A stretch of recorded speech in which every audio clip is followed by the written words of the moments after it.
Mahamat Idriss Déby Itno a été investi président de la République du Tchad. Cérémonie solennelle avec de nombreux chefs d'État de la sous-région. Le président élu du Tchad, Mahamat Idriss Déby, a prêté serment jeudi à N'Djamena. Le général de 40 ans et chef de la junte militaire au pouvoir depuis 3 ans a été élu avec 61% des suffrages le 6 mai dernier, selon les résultats définitifs proclamés il y a une semaine par le Conseil constitutionnel. Et il avait face à lui son premier ministre Succès Masra, crédité de 18,5% des suffrages. L'opposant rentré d'exil quelques semaines avant les élections a vu son recours en annulation rejeté par le Conseil. Quelques semaines avant ce sacre, on apprenait grâce à l'enquête Dubaï Unlocked que le désormais président de la République du Tchad donc figurait dans le registre de Dubaï comme étant ayant été dans le registre des propriétaires de biens immobiliers au sein de l'Émirat. On ne connaît pas exactement la valeur de ces biens ou ex-biens, mais l'enquête Dubaï Unlocked cite des membres proches ou lointains des familles régnantes en Afrique centrale. Fabrice, peux-tu nous en dire un peu plus ? Dubaï Unlocked, c'est une fuite assez colossale de données confidentielles qui révèle que des proches de plusieurs États africains, donc on disait le Tchad, le Congo, Brazzaville également, le Gabon, détiennent un patrimoine immobilier assez important à Dubaï. C'est un patrimoine qu'ils auraient donc obtenu grâce à des faits de détournement de fonds publics. Alors au Tchad, tu le disais, Mahamat Idriss Déby, ce qu'il posséderait n'est pas précisément évoqué. On parle surtout de Mahamat Hissène Bourma, qui est le beau-frère de son père, du président Idriss Déby Itno, qui a décédé il y a 2 ans déjà, je pense, et qu'il a acheté donc plusieurs propriétés après avoir dirigé la Société des hydrocarbures du Tchad. La Société des hydrocarbures, ce n'est pas anodin parce que cette affaire concerne quand même l'une des structures où il y a le plus de mouvements financiers au Tchad depuis l'exploitation et la commercialisation du pétrole en 2003, parce que je rappelle que 2003 c'est l'année où il y a eu l'inauguration d'une espèce d'oléoduc massif entre Doba au Tchad et le port de Kribi au Cameroun. Donc les attentes après la construction de cet oléoduc étaient assez immenses. Mais depuis Idriss Déby Itno, on sait il y a eu une gestion très opaque de la manne financière. Il y a eu beaucoup de corruption, de détournement de fonds publics. Et en fait, il n'y a jamais eu de ruissellement de l'argent du pétrole aux Tchadiens, alors que le Tchad est un pays producteur et exportateur de pétrole. Donc, il y a également eu, pour ce qui concerne le Gabon, il ne s'agit pas des familles régnantes au Cameroun, il s'agit quand même de très proches du pouvoir, etc. Alors, finalement, on a l'impression que face aux affaires de biens mal acquis en France, les dirigeants africains s'adaptent et trouvent d'autres moyens de planquer leurs sous, en gros. Les monarchies du Golfe sont malheureusement des planques idéales pour eux parce que l'imposition déjà est assez favorable. Ce sont des endroits où ils peuvent passer leurs vacances sous la dorure du luxe qu'on connaît, luxe exacerbé qu'on connaît là-bas. Donc oui, on n'est plus sur les traditionnels grands appartements dans le 16e arrondissement de Paris, mais aujourd'hui sur des villas luxueuses, des maisons luxueuses dans les Émirats et ailleurs, effectivement. Alors, Félix, finalement, cette plasticité des détournements de fonds africains, quelque part, on se dit les peuples sont vraiment impuissants dans la mondialisation quant à la possibilité, justement, d'obtenir justice économique. Oui, d'autant plus que c'est des ressources qui sont soutirées d'un certain nombre de choses qui peuvent être faites notamment dans les pays, des investissements dans la santé, dans l'éducation, dans les infrastructures. Donc, c'est tout cet argent-là qui est ensuite planqué dans des pays non africains pour nourrir la croissance dans ces pays. Et donc, c'est vraiment dommage. Peut-être que ce qu'on peut se dire, c'est que maintenant, puisque ça a tendance à à aller vers le sud. Peut-être que finalement, ça reviendra en Afrique. Ils investiront dans d'autres pays africains et voilà. Donc, si le Camerounais investit au Sénégal, que le Congolais investisse au Burkina, c'est une maigre consolation. Que ça puisse avoir peut-être un effet vertueux. Mais toujours est-il que je n'y crois pas. Je n'y crois pas un seul instant. Hein. Mais de toute façon, de tels investissements continueraient à donner du pouvoir et à faire prospérer le crime, puisque ça patrimonialiserait de toute façon des détournements de fonds. Oui, absolument. Il faut trouver un moyen pour que ce genre de transfert ne puisse pas se faire. Les moyens existent, ils existent.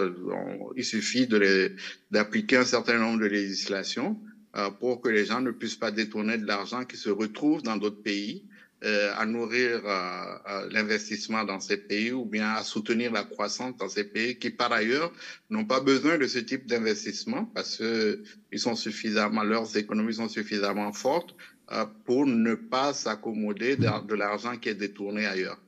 Alors justement, on parle de législation. Jean-François Akanji-Kombe, vous êtes professeur de droit public. Comment, dans le cadre de la mondialisation, quels dispositifs peuvent permettre aux Africains d'avoir un regard quand même sur leur patrimoine qui est pillé au quotidien par des élites qui utilisent l'argent ainsi gagné pour s'imposer à eux, notamment par l'achat de voix, la corruption, etc., lors des élections?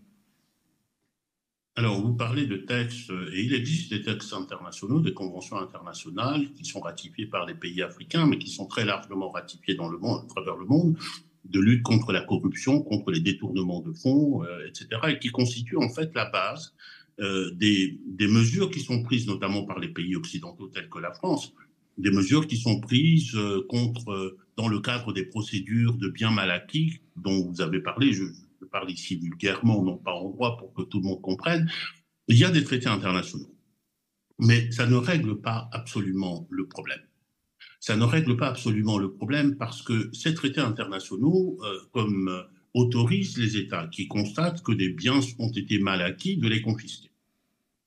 Maintenant, toute la question qui se pose est celle du retour de ces biens-là ou de la valeur représentée par ces biens-là dans le pays d'origine et au profit de la population, au profit du peuple.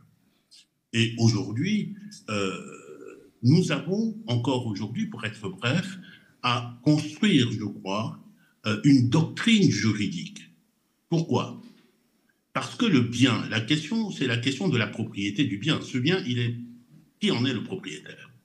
Dans les relations internationales, ce sont les États qui ont la personnalité juridique, qui sont connus, qui peuvent entretenir des relations. Est-ce que c'est un bien de l'État ou est-ce que c'est un bien du peuple en tant que tel? Et le peuple, ça correspond à quoi? Je dis cela parce que dans la plupart des systèmes où il y a les actions contre ceux qui ont dilapidé les fonds publics des pays africains, cette action-là aboutit à une confiscation, aboutit à des décisions pénales et la question c'est qu'est-ce qu'on fait des biens qui ont été confisqués? Par exemple, en France, qu'est-ce qu'on a fait des biens mal acquis confisqués aux dirigeants de l'Afrique centrale? C'est très simple, la loi française permet à l'État, lorsqu'il a confisqué ses biens, d'en verser une partie à son propre budget, et il y a une autre partie qui va à l'AFD, à l'Agence française de développement, et qui sert à des projets en Afrique où on dit le projet est fait en faveur de la population, mais il s'agit souvent de prêts. Donc le pays est nos dirigeants arrivent... C'est une deuxième spoliation quelque part. Et dont sont à l'origine nos propres dirigeants. Mais avec un système où aujourd'hui, je pense que nous les juristes africains, je parle ici en tant que juriste, il y a les éléments qui existent en droit international. Mais il faut les construire comme on est en train de construire aujourd'hui devant la Cour internationale de justice sur le procès du génocide.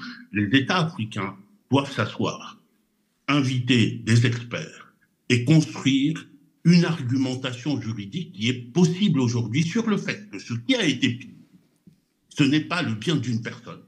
Ce n'est pas le bien d'une personne abstraite qu'est l'État, c'est le bien d'une population, le peuple. Et que par conséquent, ce bien-là, lorsqu'il est repris, et notamment confisqué par un État étranger, il y a une obligation de retour à ce peuple-là. Bien sûr, il y a des difficultés politiques. Rendre cet argent au pays, il faut pouvoir s'assurer que si c'est le bien du peuple, il puisse profiter au peuple. Il y a des dispositifs à imaginer de ce point de vue-là. Nous n'avons pas le temps ici pour en débattre, mais je pense que c'est vraiment une question majeure qui ne concerne pas seulement les États qui aujourd'hui ont été emmenés dans ce cycle des biens mal acquis. Il y a beaucoup d'autres États. L'enjeu, c'est l'intérêt des peuples africains, la récupération de ce qui leur appartient, qui n'appartient pas aux dirigeants, qui n'appartient pas à l'État comme personne abstraite, parce qu'à partir du moment où on attribue ça à l'État, on peut faire à peu près n'importe quoi. Donc nous sommes doublement, triplement spoliés aujourd'hui vers les pays du Golfe. C'est parce que même la justice ne pourra pas passer, les confiscations n'auront pas lieu. Mais dans les États occidentaux, lorsqu'il y a confiscation, se pose cette question fondamentale du retour au propriétaire du bien, qui est le peuple, du petit paysan gabonais jusqu'à celui qui se trouve sur le fauteuil présidentiel. Et ceci, c'est un enjeu important et j'invite les juristes africains à y réfléchir. Bernard Oudin, le mot de la fin sur ce sujet des biens mal acquis, où finalement les Africains sont dépossédés d'une manière ou d'une autre, sans avoir aujourd'hui les moyens de demander et d'obtenir surtout justice. Alors, je vais répondre déjà à notre ami le professeur. Pour ce qui est de l'État ou du peuple, il y a deux petits éléments. Un, au moment de la Révolution française, le fameux « l'État, c'est nous », en parlant du tiers-État. Et la deuxième, c'est on prend le premier pays au monde actuel, les États-Unis, leur constitution commence « We the people ». Donc, on a la réponse. On a la réponse. Normalement. Et on peut dire que dès lors que l'État se dissocie du peuple, il se délégitime et le peuple a le droit. Et le peuple a le droit. Et quand on voit cette affaire au niveau de l'AFD qui reprend...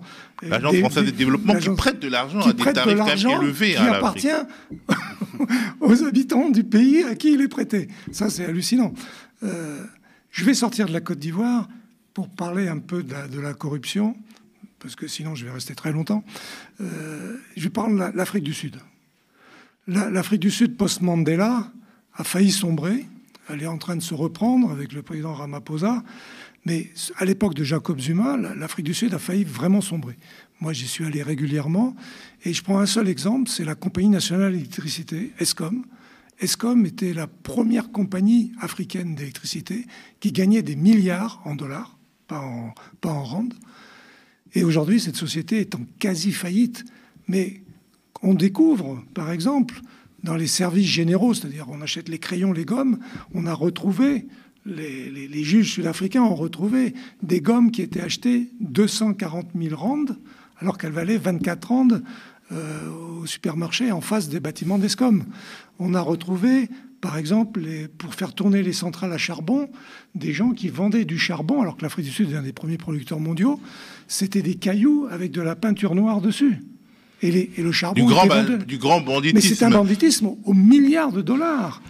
Et c'est heureusement les Sud-Africains eux-mêmes qui se sont réveillés. Et c'est là dont on a parlé de la capture de l'État. Et ça, c'était un gang qui était dirigé à travers Zuma par une famille indienne, les Gupta. D'origine indienne, une famille sud-africaine d'origine indienne. Oui, d'origine indienne, les Gupta, qui aujourd'hui sont réfugiés au Qatar. Une fois de plus. Une fois de plus. Et tout le monde va au Qatar. Et je crois que, d'ailleurs, Sarkozy aussi va au Qatar.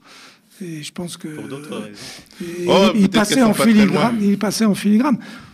Zelensky, avant même qu'il devienne président de l'Ukraine, est déjà dans les Panama Papers. Déjà, avant même d'être le président. Alors imaginez aujourd'hui. En tout cas, tout cela nous montre que, effectivement, pour prendre le cas de l'Afrique du Sud, dans tous les cas, mieux vaut un État où la justice est indépendante, qui n'a pas forcément besoin d'aller auprès d'instruments internationaux pour... et donc, il faut faire advenir une justice indépendante. Et donc, justement, à ce sujet, nos regards sont tournés vers le Sénégal, le pays francophone, qui a aujourd'hui les moyens d'arriver à une justice indépendante, puisque les autorités élues nous ont promis de faire advenir ce projet-là. On les regarde.